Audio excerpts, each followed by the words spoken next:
একজন মুসলিম হিসাবে আমি চাই আমার হস্তশিল্প রান্না যেন কেবল পেটের ক্ষুধা নিবারণ না করে বরং রুহের খোরাক হয়।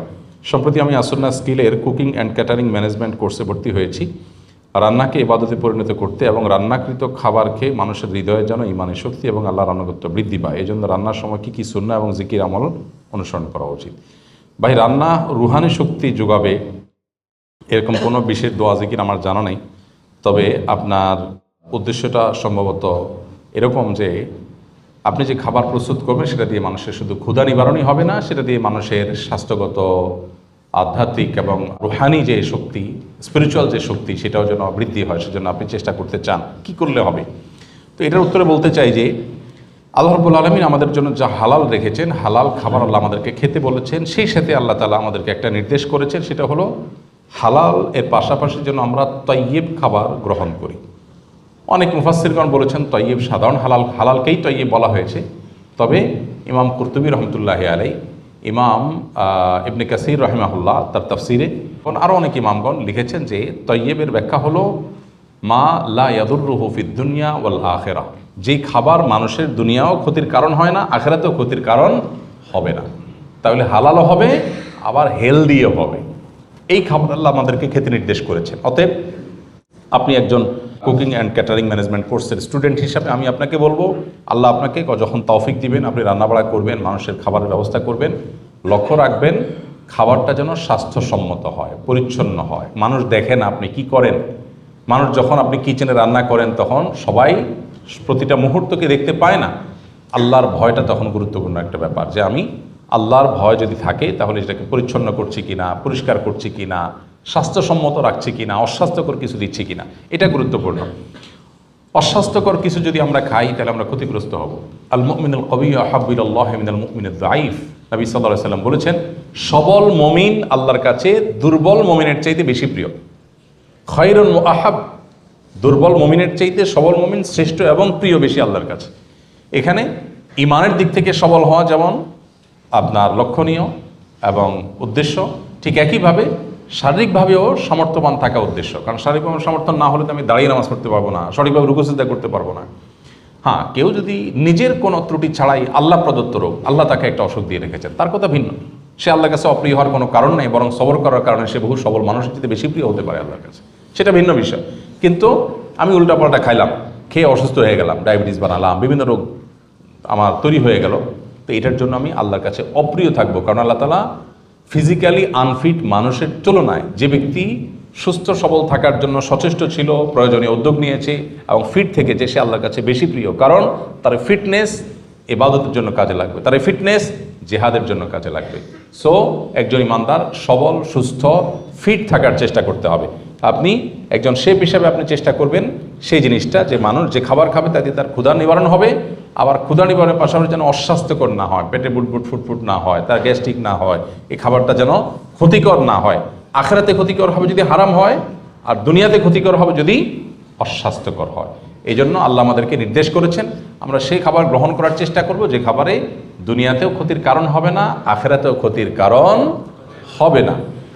আর সেই দিকটা বিবেচনা করে যদি আমরা ফুড গ্রহণ করি, ফুড ভ্যালুকে যদি আমরা এই দুইটা ক্রাইটেরিয়া বিবেচনা করি, তাহলে ইনশাআল্লাহ দুনিয়াও সুন্দর হবে, আখিরাতও সুন্দর হবে। আজ আমরা বিশেষ করে জাঙ্ক ফুডে এত বেশি আক্রান্ত, মানে জাঙ্ক ফুডের নেশা এত বেশি আক্রান্ত আমরা, যে আমাদের কাছে এখন বার্গার, পিৎজা, তারপরে সমুচা, চানাচুর, তারপরে যা আছে এগুলো আমাদের সবচেয়ে প্রিয়। আমাদের পোলাপানের কাছে সবচেয়ে প্রিয়। পোলাপান এখন কাঁঠাল খেতে চায় না, আম খেতে চায় না, বার্গার খেতে চায়। রুচি কি ভালো হয়েছে না নষ্ট হয়েছে? নষ্ট হয়ে গেছে।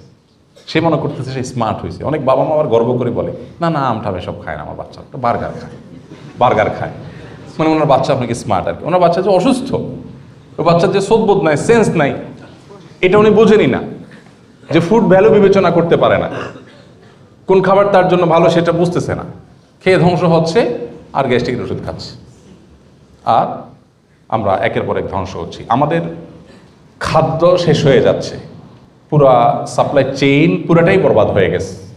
আজকেই দেখতেছিলাম যে আমাদের দেশে প্রতি বছর শুধু কেমিক্যাল আমদানি করা হয় $6 বিলিয়ন, 72 থেকে 75 হাজার কোটি টাকার। 72 থেকে 75,000 কোটি টাকার কেমিক্যাল বাংলাদেশে প্রতি বছর আমদানি করা হয়। এবং ডেইলি স্টার বলতেছে এটা প্রতি বছর ইয়ারলি 10 থেকে 15% বাড়তেছে।